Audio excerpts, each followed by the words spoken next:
Welcome, Philip. Welcome, Tracy. Let's see, we got a couple more people joining in. Okay, right. Let's continue on and people will join in as we go along. We're on time.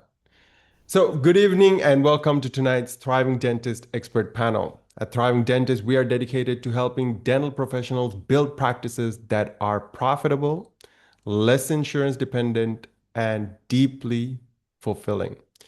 Now, tonight's discussion, transition without turbulence, protecting culture, patience, and cash flow during ownership change, tackles one of the most critical moments in a practice's lifestyle, the handoff. Now, I'm your host, Don Adisha, and alongside our three powerhouse of experts, we are going to uncover the hidden leaks that erode your practice's value and give you the blueprint to keep your team and your patients exactly where they belong. Now, by the end of the hour, you'll have a clear insight to ensure your next transition is a launch pad and not a crash landing. Just a few quick housekeeping notes to help you get the most of the hour. First, yes, we are recording. You will receive a replay link after the event in your email so you can rewatch and share with your partners. However, don't let that make you passive. The real value is happening right here, right now, live. So, to make the best use of your time, engage with us. Use the Q&A button at the bottom of your screen for specific questions you want me to ask the panelists. Or else you can go ahead and use the chat to share your thoughts with your colleagues here. I'll have my eye on both the feeds and will do my best to weave your questions into the conversation as we go along, or else we will tackle them during a dedicated live Q&A session closer to the middle of the event.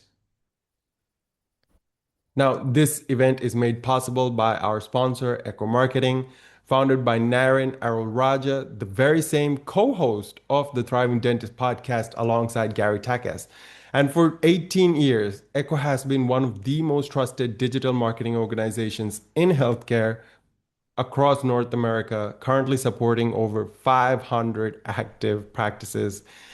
They specialize in helping you stay visible in an increasingly crowded market. Now, before we dive in, here's a quick tip from our team at Equa that matters for every dental practice today. Many clinics want to get more booked visits but end up with low quality leads or high marketing costs. With AI giving fast answers right on screen, potential patients choose quickly. So ask yourself this: when patients in your city search for implant dentist near me, Invisalign cost, or perhaps even veneers before and after, does your practice show up as the trusted choice? Most practices deliver great care but lose visibility online. However, with the right digital setup, strong reviews, clear service pages, and simple calls to actions will help you attract serious patients ready to book. And with AI now influencing what patients see first, visibility works differently than it used to. So stay with us. We have a great resource for you that'll help you understand exactly where you stand and what steps to take next. That being said, let's look at some of the key discussion points we got planned for tonight. We are going to be talking just about selling or buying. We are going to talk about legacy and continuity. We're going to start by identifying where value typically erodes and then move on to the psychology of the patient trust, then into the mechanics of team alignment and the hard numbers of cash flow stability. Last but not least, setting up the incoming owner for success. We're going to move fast, so stay as well as staying practical so that you leave with a growth blueprint for your own handoff. Now let's meet the panelists who will guide us through this conversation. First up, we have Ashley E. Boaz. She is the CEO of Mint Conceptions, and she helps dental practice owners master operational excellence so that they can scale profitably without losing their sanity during a transition. Ashley, welcome to the panel. Thank you. Next up, we have Penny Reed. She's the founder of Penny Reed Dental Growth Officer. And she helps practice owners implement behavior based growth strategies so that they can keep their schedules full and their patients' loyalty through every season of change. Penny, it's wonderful to have you on the panel. Thank you. Happy to be here. Great. And finally, we have Andre Sheridan. He's an executive coach and the creator of the crew process. He helps dental teams define their philosophy and align their workflows so that the entire office moves in one direction with absolute consistency. Andre, great to have you on the panel. Thanks, Don. Good to be here. Wonderful. Let's get into the main questions.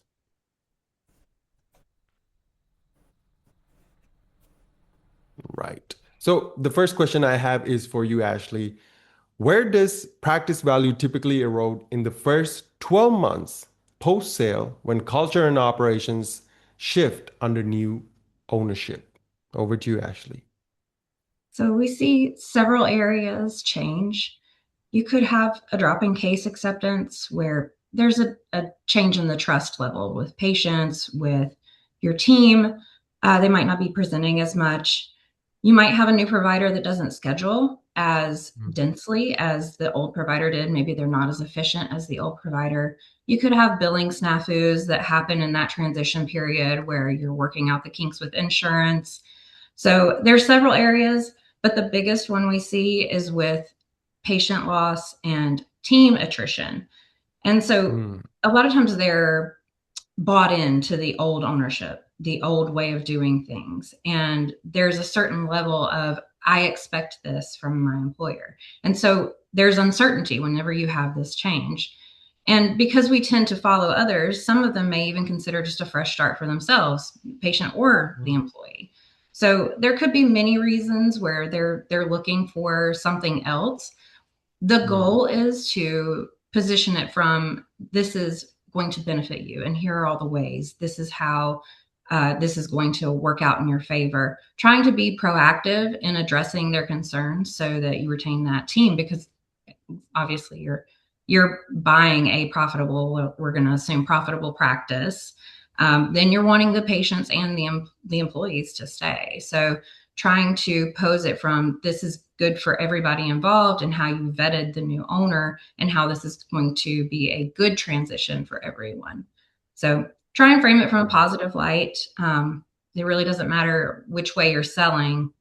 That tends to help when everybody's bought into the new idea of that new ownership. Okay. Do you have any tips for really posing it in this, good light? You mentioned that how you vetted the oncoming owner. What do you mean by that? Just making sure they're a good culture fit, that their ideals kind of match what you already have in place with your team. Are they going to come in and just strip everything away from what it was? Because in that case, they have to be prepared for restaffing entirely, or that they're going to need a new patient population. Maybe this isn't the best fit. Maybe they need something that is just an asset sale if they're looking to rework everything. So we try to make sure it's a good fit for everybody. Check. So, of course, keeping patient loss and team attrition to a low requires us to start a rebuy-in to the new ownership before we hand it over. Correct. Thank you, Ashley, for that. Now, Penny, when patients Mhm. start drifting after a transition, what breakdown usually happens first at the front desk or chair side that signals trust is slipping away? Yeah, I think it is the language and also the tone in which the team and the telephone, even though we're moving more and more to text messages and that sort of communication, but how the administrative team especially refers to and talks about the new practice owners. And once again, not necessarily the words because we can give them scripts. Yet, do they still sound like they're happy to work there? Is, I think, a big indicator. So that can be where it slips. Often, words that I have heard when team members are not really sure what to say, they can fill in the Mhm. gaps.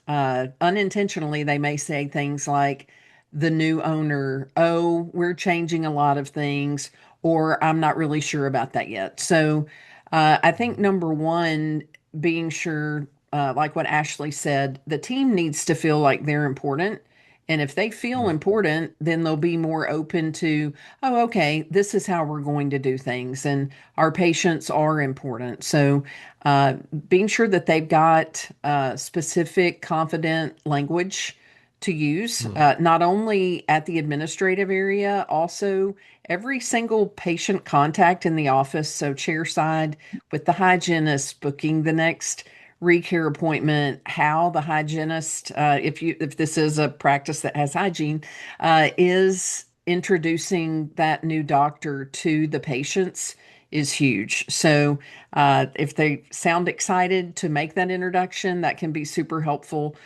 Usually, though, the trust begins to slip with, are we pre-appointing that next hygiene appointment the way that we were? Does the team feel confident in what they're hearing? And as Ashley mentioned, it can also slip if the diagnosis patterns of the new provider are quite different than the Mm. dentist that had been there before. And that often happens if we have an older doctor that is leaving and patients that maybe he or she feels like, well, Mrs. Smith or Mr. Jones wasn't going to proceed with that. So they may have a lot of watches going on. That's right. Now, you mentioned over there specific confidence language. Hmm. What do you mean by that? And can you give us some examples? Yeah, so I think to say, well, I'm not sure if you've met Dr. Sheridan, you're going to love him. He went to the same school as, you know, Dr. Jones. So um, all the patients that have met him so far really do like him.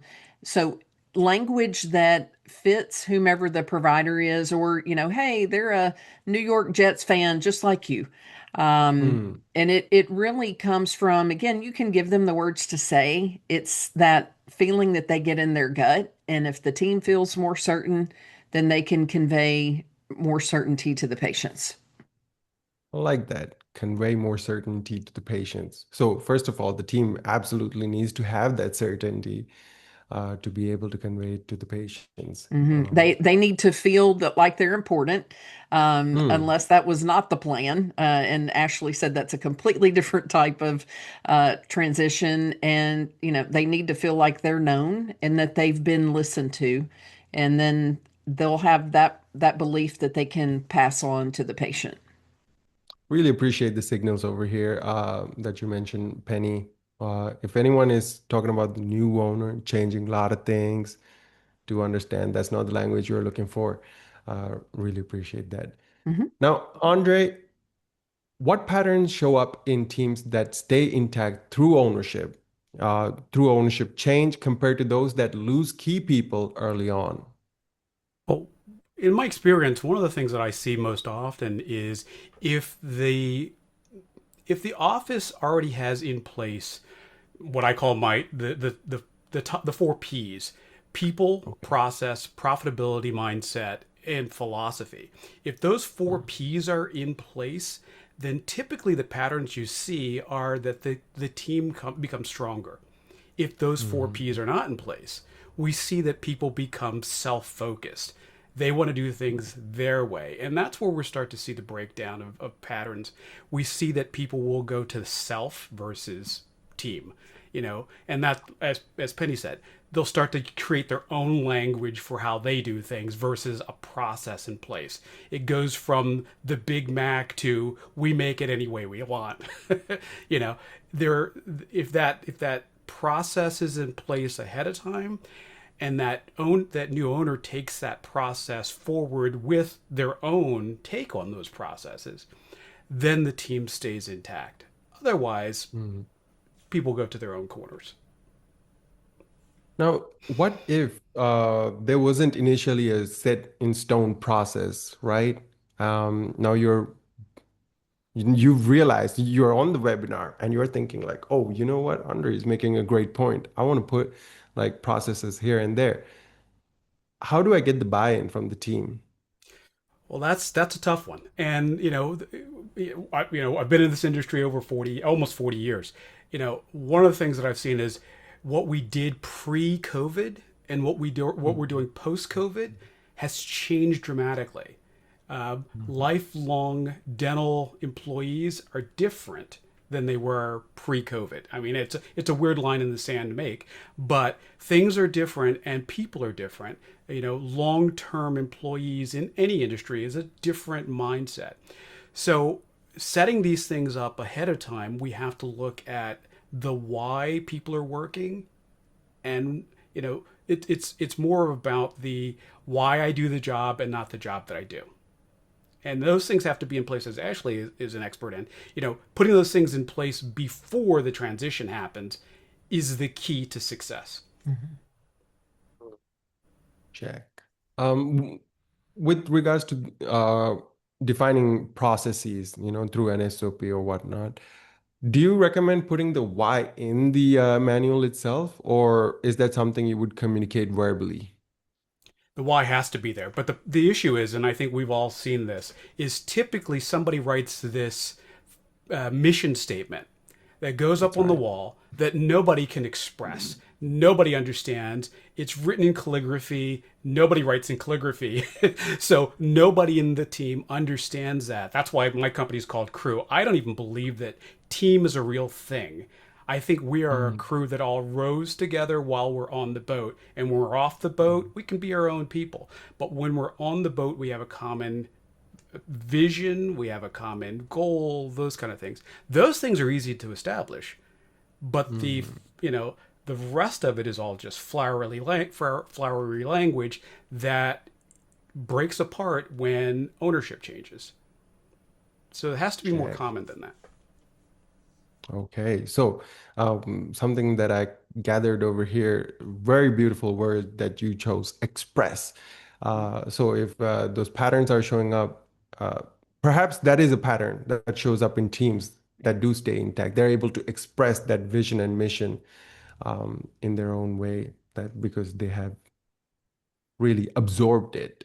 Would you agree to that? Yeah, I think when we believe it, then we live Mm, it. It's anybody who's part of a church organization or anything else, you can tell by the way they live who they are. You can tell a Panky focused practice. You can tell a Dawson focused practice. You can tell these things, and the transition shouldn't hurt a practice that has a common philosophy of care. It's like a mm, religion. You can't break yeah. those kinds of offices. Absolutely. So if they don't believe it, there you go. You gotta figure out how to get there. And we'll look into helping you as we go along this conversation. So, Ashley, how do you decide between rapid operational standardization and preserving existing workflows when both affect staff stability under transition? So you're trying to retain staff, presumably. So you've got to look at the pieces that make it harder to do their job, harder to Mhm. make money, versus the things that are structural for the business, say financial, compliance pieces, operational, or like HR. Employees expect there to be some transition in those back end areas right off the bat. They Mhm. know their benefits are going to change. There's a new owner. They know that there's going to be some transition components. But what they don't like is when you initially just cram them into all of the new, say, your PMS right off the bat. You need to have a transition period. I like for there to be about 3 months for small changes for it to kind of settle, for everybody to get used to how to do it, and 6 months for big changes. Considering that you're probably, turning off the lights on a Friday and then Monday it's somebody else's ownership, if everybody walks in and they only had maybe a day or two notice and they have to come in and immediately learn how to do their job again on day one, but they didn't really have the training, it doesn't tend to go really well. There's a lot of upset because everything's new. So you want to make sure it's still easy for them to do your job so that you don't lose profitability during that initial phase of transition. And then make sure that they have adequate training before you move into that new software. I mean, a lot of DSOs have their own custom software that some of these people may have never been exposed to. So giving them the chance to get that training in before you move full speed ahead is really important. You mentioned small versus big changes. Can you tell us exactly what you mean? What would Small would quantify be it? maybe like your phones. That's simple. That's something that it's a phone, it's a text system, it's pretty easy to work with. they're okay with that. They understand that that's going to transition. The HR system, as long as they're still getting paid for the most part, they don't care who the payroll provider is. They'll figure out how to find their pay stub. They'll figure out how to put in a PTO request because that's important to them. But the PMS, those big changes, how to take X-rays, the clinical components, obviously your billing is going to go into a consolidation. Likely a group offsite is doing that. So they do know that there will be some change there. So you don't want to make it to where every system is broken right off the bat. You want to make sure there is a plan for transition over to those systems and that they know how to do it for you. You don't want to erode your profitability by just making it where they can't function and they're moving at a snail's pace because they can't find where to even put in the perio chart. You know, it's you want to make sure they maintain their efficiency as well. Right. Is there a compromise from the new owner, not just in terms of, well, in terms of their own processes? Are they also learning, or, what I'm trying to understand here is, as a new owner, should you be also looking to learn a new process that's already in place while you're transitioning? The hope is you have the season team that can help you with those initial transitions because they Mm, understand how to operate that system. Hopefully, you've had a chance to learn some of it. If you need to turn on the lights and start up from day one on a new system, then go for it. We've done that too.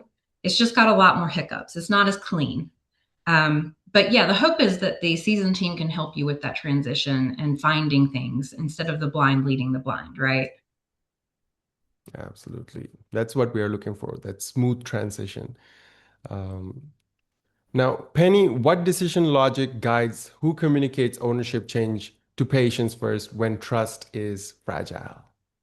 I think it follows, and if there's any word that we will probably use the most word count tonight would be trust. Trust. Who trusts the doctor the most? And maybe we could start with the decision logic of who they shouldn't hear it from.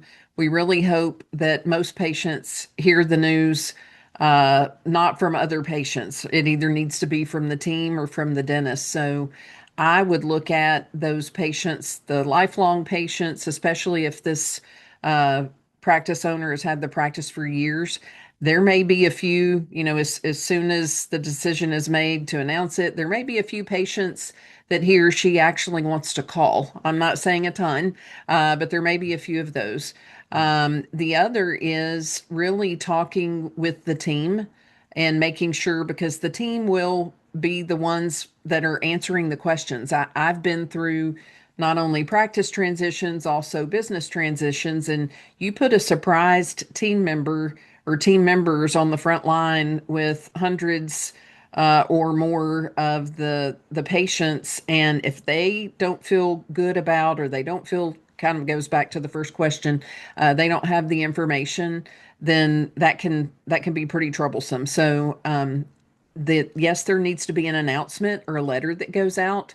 Yet, Mhm. if you've got the ability, and I realize all transitions don't work this way, I've been part of some where, as Ashley meant, it's okay, practice closes on Friday, and then the owner doctor never even, previous owner never even comes back. I don't think that's ideal. In most cases, I think there does need to be a handoff. And so I think anyone with the personal connection, the other would be anyone mid treatment, and Mhm. put ourselves in the shoes of the patient. If I'm in the middle of a Mhm. big complex case and I Yeah. hear that my doctor has retired or is retiring, I'm going to panic. So Mhm. I believe a personal call, definitely, and then from the letter and the other communication that goes out, and I may be preemptively jumping into another question, whatever the previous owner doctor can do to endorse and do that handoff to the new owner. Whether, maybe it's a Facebook Live video, maybe it's a meet and greet. I've heard some patients say, well, want to meet whoever this is before I decide if I'm going to stay. And either way, they're making a change, right? We'd rather see the patient make a change and stay in a familiar environment, hopefully with a familiar team, than go to a completely different practice altogether. There we go. Now, you mentioned over here the surprise team members, right? Um, what can you do to really offset that, having that conversation with the team member, getting their buy-in? And here's the thing, if they don't like it, then what's our option? Yeah. Well, and again, ideally, the team can find out. They have a little bit of time to get used to the idea. These are not, even though we use the word corporate a lot, even with corporate dentistry, so to speak, it's still not the same as working for an organization where you may have 1,000 people at one facility. So I think time is a lot of it. If they have the benefit of time and also the conversation to be able to understand what's happening. And also, can't reiterate enough the trust, even with Mm, basic questions about when are we going to get paid or things like that. If we don't have an answer, that's one thing. If we mm, don't have an answer and we don't get back to them promptly, that knocks a dent in that trust as well. So I would say, definitely give them a couple of weeks to get used to mm. the idea if it's appropriate. I realize all transitions can't go that way, yet I don't think we can have a realistic expectation that everybody on the team is going to feel groovy about everything and jumping up and down if they find out on Friday that on Monday there'll be a new owner. So I think whenever we can, we do. We give them a runway. And a quick actionable advice. Should this announcement happen via email, physical, or social media? What's the hierarchy you'd say? Um, I think, well, first of all, once you've reached out to those people that are, if you can, directly, the mid treatment or the really strong relationship patients, I would recommend that it all happens simultaneously. In other words, if you've got an email going out and some people don't check their email, but you've got the social media that's happening, I really don't want patients to find out from other patients. I think Mm, often that can be where things get a little sideways. mm. So just focus on getting the message out there as soon as possible, Yes, right? and with some sort of meet the new doctor, whether it's Mm, during the pandemic, we hosted a couple of virtual open houses mm, where, we had both the selling doctor and the new doctor on, right? And then we had different team members that were popping on talking about what they were excited about. So I would have there be some sort of activity for them to look forward to meet the new mm. owners. Absolutely. So thank you very much for that, Penny. Welcome. When it comes to the decision logic, it seems get the message out there as quickly as possible, and then, of course, transfer that trust from the doctor onto the new doctor, um, whether it be a meet and greet or virtual. That's a really good, innovative idea. Uh, so, Andre, how do leaders balance transparency with team anxiety when sharing transition details under that uncertainty? Yeah. Well, I've always thought that transparency doesn't mean vulnerability. Mm, I think one of the things is everyone who works in the dental field should understand a profit and loss statement of a dental practice. You don't need to know the finite numbers, but everybody mhm, should understand that there's a 66% overhead. For every mm, dollar we spend, for every dollar we make, we spend $66. Whatever that number is, and it doesn't have to be detailed. Nobody needs to know what the doctor takes home. Nobody needs to know what either employees make. But to understand that to have, lights, it costs us money. If we, I've always, I have a sign back here in my office that says, when your chair is empty, you are unemployed. You have to understand that there are costs involved with this. But that doesn't mean to the point of vulnerability. No mm, owner needs to tell somebody how much I make and how much my, the lease on my Porsche is. There is no reason to have that much information out. But mm, we do need transparency in order to understand that if a handpiece is thrown out every day, it's mhm, unsustainable. If That's right. we're ordering implant bodies and somebody is opening them up willy nilly without any thought to it, and we're losing profitability, those things have Mm, to be understood. Um, Scheduling through order supplies, through um, patient acquisition and patient keeping patients in the practice.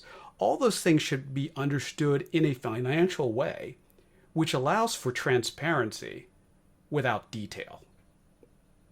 you know mhm. and I think that's a big part of a modern business, is to understand that being an owner employee of the practice, in a way, understanding that your paycheck is directly tied to the profitability of the practice, makes them it actually helps the team. There might be a little pushback there, something, along the lines of how can the team, well, when they're aware of the P&L and if it's not booming, Yep. yeah, uh, how can we keep the team focused on today's patient while they might worry about tomorrow's paycheck? Well, they will, because everybody who's worked in the dental industry knows when dollars are tight. When if Patterson or Shine is calling and saying, "Hey, the bill is due," they know probably before the doctor does. The person who orders gloves has the relationship with the rep and knows when they're going to go on COD. You know, those are the kind of things that the staff knows sometimes, and even if the owners are not even expressing it, the staff knows. Mm, So they're mhm. aware. And the worst part is when they leave before there's a transition. They see the handwriting on the wall and they're ready to move. Um, it's worse. So the transparency thing needs to be there. But like I said, you can't make, as an owner. I'm an owner. I can't make it to the point where I'm vulnerable to the people around me. There's a level of care that you have to play. Check. So that's very interesting because, like we were just talking about transparency, not just from the leadership side, but having that transparency allows the team to also be transparent that, letting the ownership know that they actually know what's going on. Yeah. They can already tell, and then have that conversation. What's probably the three non-negotiables a leader should share with the team to lower that anxiety? Well, I don't think it's a matter of lowering anxiety, but I think everybody should know production collection based on goals, and Okay. understanding if those goals aren't met, how that impacts the business as a whole. And that's one of Mm, the things that DSOs are great about, uh, expressing that bottom line number that most mm, private dentists in the past didn't do. And I think we're mm. getting to a point where our new graduates understand the business of dentistry a little better because That's of how right. tight margins are. So I think we're in a transition period in dentistry too. So a lot of things are becoming a lot better. People are understanding the business of dentistry better, understanding that the business works as well as the healing, and there are two components of the same. Really appreciate that. I like that. A lot of nice quotes. The business works as well as healing. Not wow, nice. Thank you very much for that, Andre. Sure. Now we've spent the last 30 minutes talking about how the keyword of the night, trust, is the invisible bridge in any transition. Whether you're the one handing over the keys or the one stepping into a new office, that bridge is built online before the patient ever picks up a phone. So we've got something amazing for you from our partners at Echo Marketing, and it ties directly into everything we've been discussing so far regarding patient trust and um, that online audit. Let me quickly share my screen here. Check. Right. So right now, while we are talking, a potential patient in your local area might have just searched for dentist near me.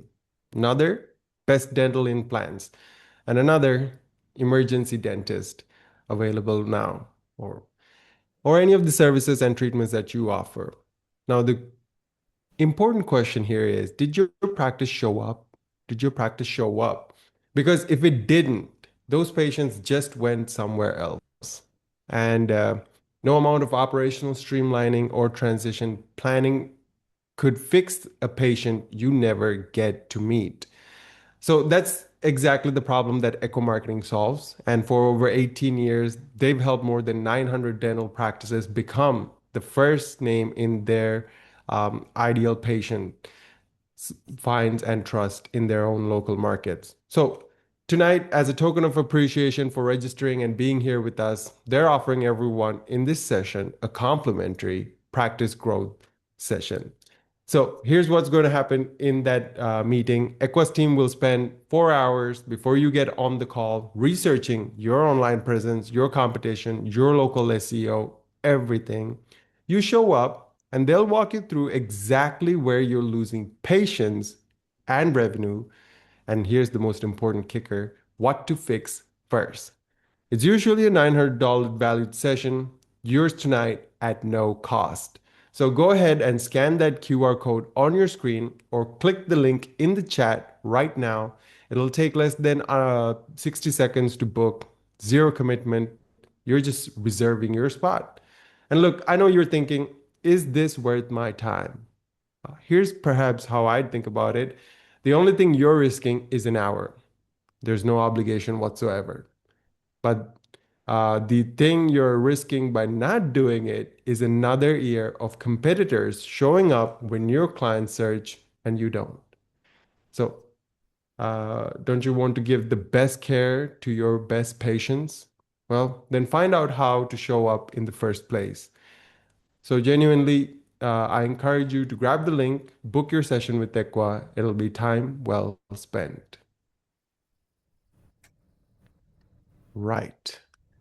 Now we got a very exciting segment here, perhaps my favorite segment of the evening, and that's your Q&A.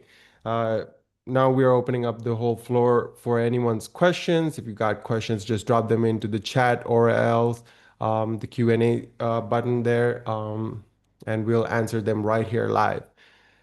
Until any people on the call get a bit warmed up, I got a couple of questions from our registrants actually for the event that I have selected here. So this is going to be a bit of a free for all, so anyone can jump in and have a knack at it. So my first question here comes from a clinical operations director. Their question is, um, communication timeline for patients and or employees. Mm, Perhaps Penny, can you walk us through a communication countdown, like exactly how many weeks or days before the close should the staff be told? When does the first letter hit the patient's mailboxes? Yeah. So again, it depends on the structure of the agreement. So I'll go with ideally. I think ideally there's going to be some overlap between when the selling doctor leaves and when the acquiring doctor or doctors come on. So as soon as we're getting close to that happening, I think the team should know.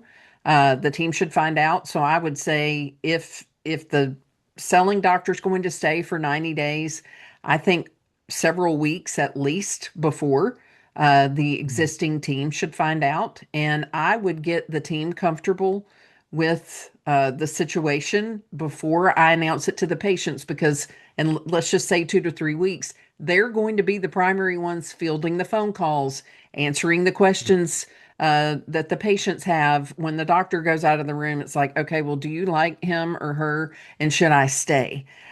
So I think a couple of weeks for the team would be ideal before the transition, and then allow a few weeks for the team to get accustomed to how things are going, talk to them about what to say to patients, make sure they feel comfortable, and then send out that letter. And I would, going back to It's been many, many hours since I've had coffee today or caffeine. To the previous, Good. I would send the letter out to the patients in that other example and an email before I did put it on social media, probably a week to 2 weeks in that other scenario, but thought I would throw that in there. Appreciate it. And we're actually glad you haven't gotten coffee this close to I know you wouldn't be able to handle me and I wouldn't shutdown go to time. sleep. So. Yeah, there. Anything to add there, Andre or Ashley? Ashley? Yeah, I like when there's also something on the website. The officially, if patients go click on the website and it's like, hey, this is Dr. Joe introducing Dr. Schmo. We're transitioning over, and this is all we have to say that's great about this new provider that's coming in. It's a good, like, it's a good landing page. So you can point them there if they have more questions about that provider when you do that announcement too. That's a great idea. Andre? Yeah. I'm a rebel, so one of the things that I really like to see is no matter what the transition, that the office needs to be shut down for at least a couple of days so that Okay. the transition happens backstage, so that the team, the new employer, the old employer, those things happen off stage. I'm a big Mhm. Disney guy. So those things happen off stage. Those things happen so that we can work out the kinks. There are times when we can't even pronounce a name. And to say, Monday morning, this is the new doctor. I think his name is Doctor. Those things have to happen, and we need to shut down to retool to get those things in place. And like Ashley was mentioning earlier, there may be new practice management software. We may be going from a traditional doctor to a biologic doctor. That could be a very disruptive change. So there's a lot of things that need to happen, and we need to take the time to do that, or the loss could be double what you were expecting. Hmm. What a great point. That was out of left field for me, but how many days would you say, um, shutdown would be? Well, it could be a long weekend. And Okay. you have to put the work in. We sometimes most offices now are closed on Fridays, so it could be Yeah. Friday and Monday that we make this transition. Mhm. And then we're ready, along with the marketing material that Penny was talking about. Those things all happen at the same time. There's press releases that go out. Somebody who worked for a publicly traded company, those things have to be timed out so that those releases go out. The general public gets it at the same time that the employees do. Mhm. And that's a Mm. very tight transition. And there, a lot of the practices that we've seen transition recently have been hostile takeovers of practices. Mm. So there have been some very interesting things that have happened. So a long weekend at minimum uh, would be ideal. Great. Fantastic. Love this. I hope our clinical operations director get, the answers they were looking for. Wow. Now, we got a question from the chat here by Dino. Literature states that there's a 30% turnover within the first year after transition. This goes up to 75% after 3 to 4 years. Is this an inevitability or are there ways to prevent it? Let's start with Penny. Okay, somehow I knew you were going to say me. That's okay. So I think part of the stat is skewed because you have older doctors usually that are selling, and many of them still have some of those legacy team members. As Andre mentioned, post pandemic, it is quite different. We do have individuals that are not staying where they had, at their dental office that they've been at for 30 years. So I do think that some of the 75% after 3 to 4 years may be skewed because these individuals are retiring, not necessarily going somewhere else. The 30% turnover after the first year, depending on the nature of the practice and why the practice sold, if the practice was underperforming, often Mhm. it wasn't, I would say, because the owner dentist didn't know what to do. It may have been that there were some team members that simply were not willing to get on board and do it. So, a little bit, my first business partner, who was and still is a practicing dentist, used to say, a little bit of turnover is healthy. Mm, So I don't think it's inevitable. To answer your question, Dino, I think beginning with the end in mind and finding out who these team members are, what's important to them, are they coachable? Because I want to retain the coachable team members that want to be part of the crew, as Andre would say, and those that are committed to taking their paddle and sticking it in the mud can go stick in the mud at somebody else's practice. mm. Okay. So I don't know, Ashley, what else would you say Yeah, about that? I this think it's skewed as well. I mean, it is also, you've got the retirement factor, and you've got, every, if they may age out together, but you also have just a little bit more flux in, especially post COVID, where across the board there's a lot more transition. So to say, oh, it's this because of the transition, it's not entirely the transition. It is just the nature of the beast at this point in the game. Mhm. So I mm, think yeah, it's a little skewed. It's not fair to say this is going to happen. I think there's lots of things you can do to try and retain those team members, but ultimately we like to follow others. So if somebody's like, I'm going to explore new paths, and they're like, maybe I should, like maybe I need to look at that. So we follow, and that can be a piece of that too. and Andre? And a lot of the transitions, what's the famous line? 45% of all statistics are made up. So here's the big issue. So to say 30% or 75%, there's a big divide that happens also, because if the transitioning owner's spouse was the office manager, that makes Mhm. a huge amount of difference. I know it's a huge factor when I value a practice for sale. That makes a difference. But also, in my years of doing this, when I started in dentistry, the majority of dentists look like, I'm going to be crass and just say, like Ashley's dad. And the majority of dentists today look like my sister. Mhm. So that is a big culture difference in transitions of practices today. So that makes a huge amount of difference, and that will change the dynamic of the practice going forward. So, truth be told, that's a huge factor in it. So, statistically, if you looked at practices in the 80s and the transition to practices, yes, aging out was a big factor. But now it could be that just I don't want a female dentist, and I've always had a male dentist for the last 20 years. So there's a lot of dynamics that happen, and the statistics that we used in the past don't necessarily mean the same things that they mean today. The statistics might be the same, but the reasons could be completely different. So, Absolutely. The context changed every day. yeah. Wow. Yep. That was a really great example. And Andre, just while preparing, I saw that, comedy was a thing of yours. And I was just wondering where it was. And until like you just boom. My I favorite was like, takeaway is 45% of all stats are made up. Yeah. I mean, there Everybody have been a everybody lot on of good death ones, but that is my favorite so far. 80% of the people on death row today had milk the morning they killed someone. 80% and 100% drank water. There you go. Yeah. So every statistic could be made up. There we go.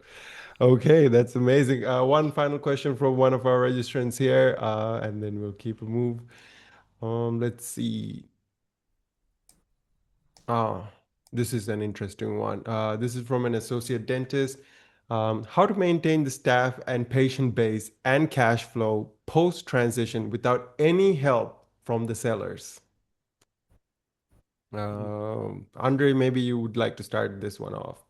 What's Without the any help, strategy for the clean break? the, Yeah. the key to it is you're going to without the help of the owners, you're going to rely on the crew. The people who are there will be, and I hate to say it, but a lot of times they are the backbone of the practice anyway. You know, Mm, uh, some again, the new normal is that the relationship is not with the doctor, but maybe with the Mhm. hygienist, maybe with, it depends. But just rely on the people that are there, make them your friends because they're going to be very important to the future of the practice. And don't worry about it. Become your own owner and make the practice your own. As the last question that came in, you're going to lose some people. You're going to break some eggs, but that's why good marketing replaces those broken eggs. You know. There we go.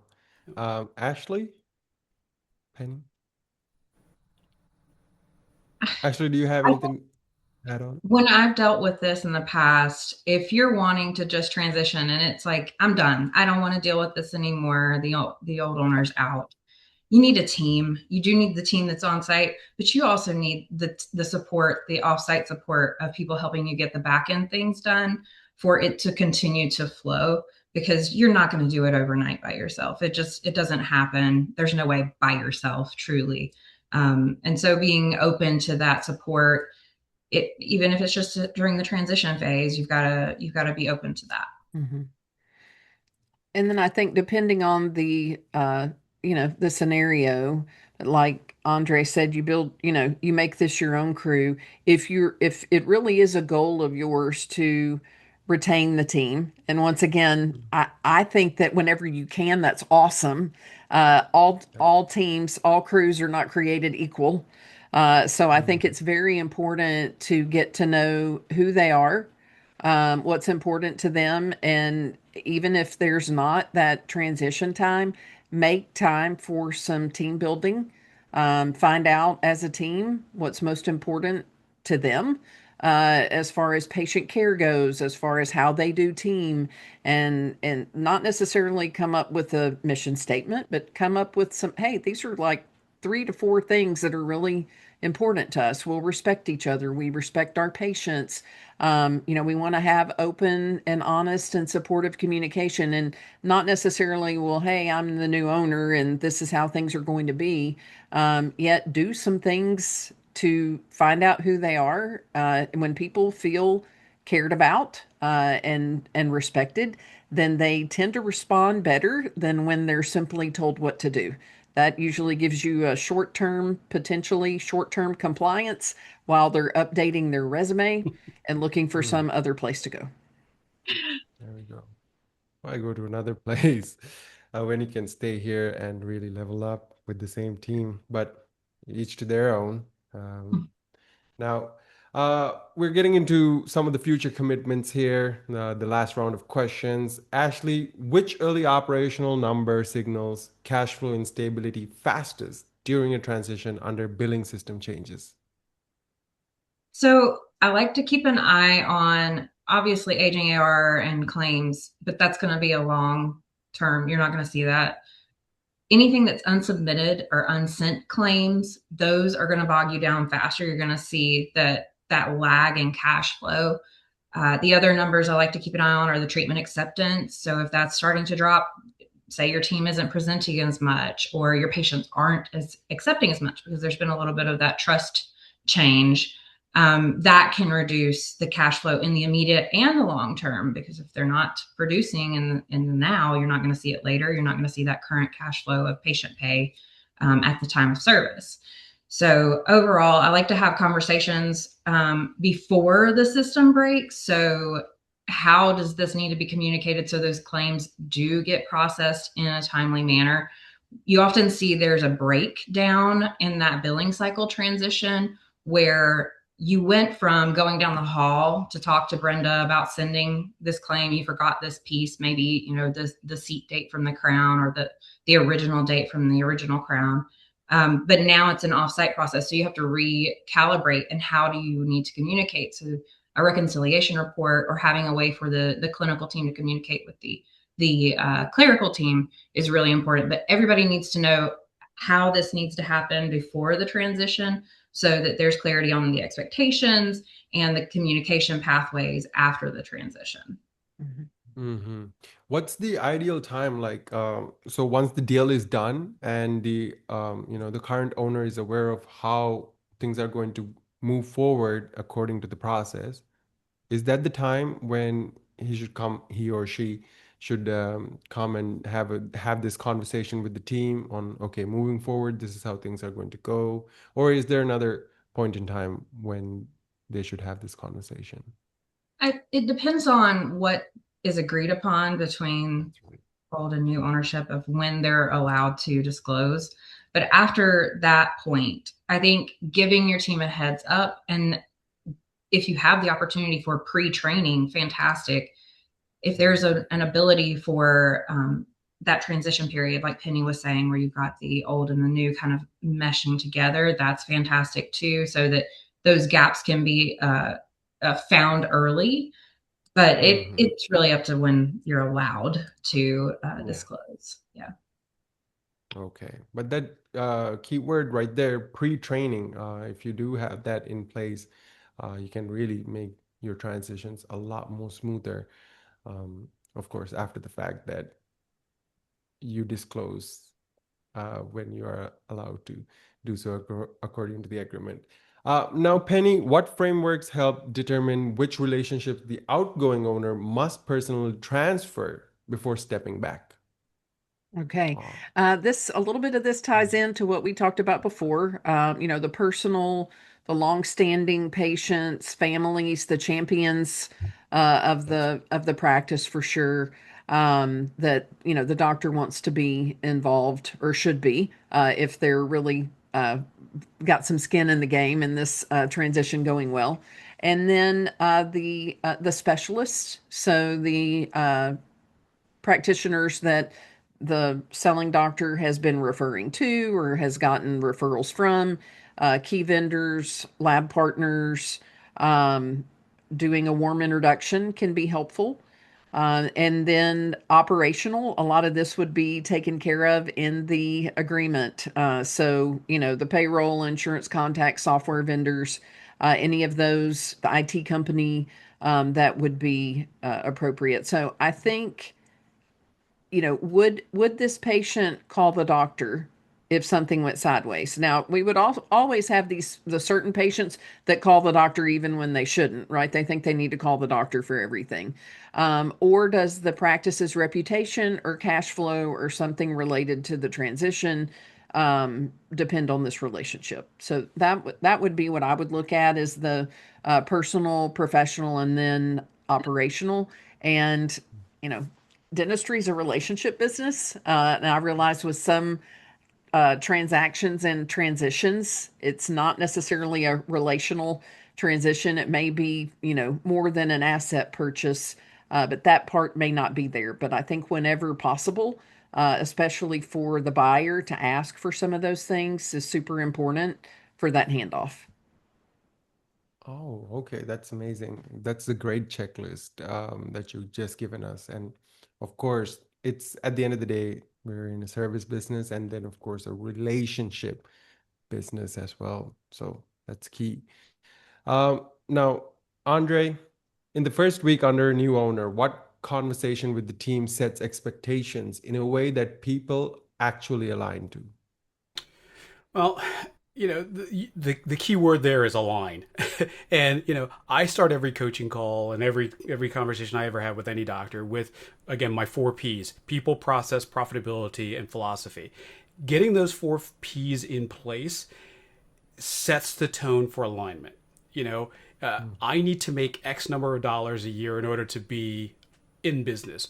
I need to give away X number of dollars because it matches my philosophy of care. The treatment modalities that I use because these are the processes that match my philosophy of care. And then I can do alignment falls into place where everything that we work towards matches that philosophy of care. Do we do CAD CAM? Do we do cone beam? Do we do Indo? It all matches our philosophy of care. Can we buy, a CEREC machine? Well, that's a profitability issue, but does it also match my philosophy of care? All these things align the team, and having those things to be able to pass from previous owner to new owner makes all the difference in the world. You know. I'm curious about one thing. Processes, you can change, you can update. Philosophy, can you do the same? Philosophy tends to be consistent, and this is why.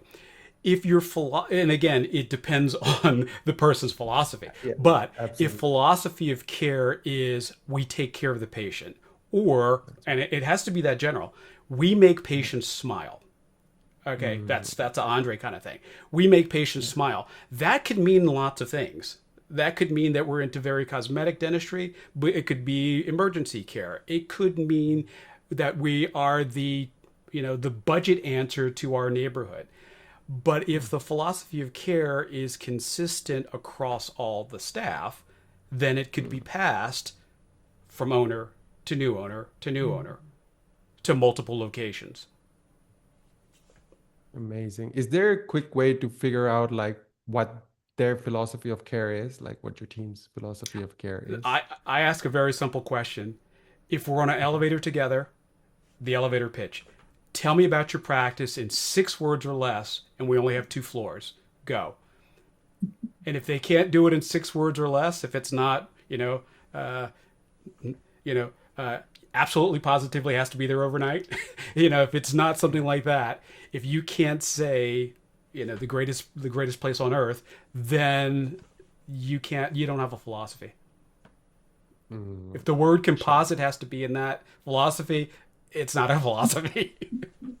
If the All word right. amalgam comes up when you talk about your philosophy, you don't have a philosophy. Okay. Those are more of the mission parts of things, is it? All right. Now, that was great. And I think that's such a beautiful way to end this. But final key takeaway around here in the home stretch of things, I want to ask each panelist for their 60-second golden rule for a turbulence-free transition. Ashley, for a change, let's start with you. Uh, Clear communication and delegation of duties and development of processes. Those are my non-negotiables. You have to make sure that everybody is aware of what needs to happen, when it needs to happen, why it needs to happen, who's responsible, and then making sure they have the framework to work within so that they can be successful in what you're asking of them. Okay.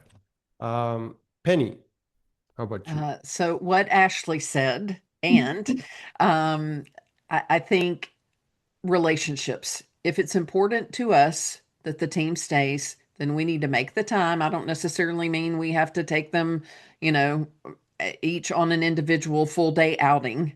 Yet we need to Mm, make the time to learn who they are, how they've been there, what's important to them. I think even asking them individually, what's the philosophy of the practice? mm, And we need to be able to provide them, and I believe this is what Ashley was also referring to. Where does the team go to get their questions answered? The more mhm. certain they are about their questions being answered, then the better they're going. If they feel good, that will come across when they answer the phone. That will come across when they're interacting with patients. What if they're getting their answers from ChatGPT? That's the We want to tell them, well, we want to, yeah. Are there any questions that you have that haven't been answered? I like ChatGPT, but probably not for this instance. mm, I'm going to mm. ask it later tonight, though. You bet your Bippy 45% of all stats are made up. That's 100% true statistic right there. Yes. Um, Andre, what do you got for My us? 60-second thing would be take your time. You know, as Ashley said, one of the things that happens in a transition is disruption, and immediately your NPI numbers change, your provider ID numbers change. That could, if you don't take your time, you're not going to get paid, and that Mm, disruption causes so much turmoil that you need the time to get the things in place so that the transition works smoother. So take your time. That's the biggest takeaway for me. It could be an overnight transition, but take your time getting the things in place so that when we start the new process, we don't get pushback. There's no blame involved in billing. There's no blame involved in how the operatories are set up. New doctors left-handed, transitioning doctors right-handed. We have to have the transition of time so that everybody is comfortable with it. That's right. Amazing. Thank you very much for that, Andre. Sure. Let's see over here. Okay. So before we close, one last reminder, Echo Marketing is offering everyone on the call a complimentary growth strategy session for our attendees. So when patients in your city search for the services that you offer, make sure that your practice is the one that is shown up as the trusted choice. The link's in the chat one last time. Book your session before it fills up. And like Andre said before, broken eggshells are to be expected, but marketing is where you'll get your new eggs from. All right. I think something's rubbing off here. So this has been honestly an incredible hour. It just flew by. So if you took one thing away tonight, let it be this: transitions fail when communication stops. Don't let your practice value leak away. As you exit, a quick pop-up survey will come on a new browser tab. Please do take 30 seconds to fill it out because it'll help us bring even better events for you. And yeah, if you like tonight's event and want to help another professional in the dental community find this information, be sure to drop us a review on our growing Facebook page, The Thriving Dentist.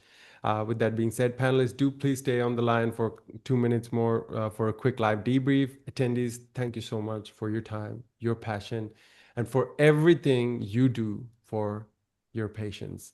I'm Dan Disha. We'll see you on the next one. Good night, everyone.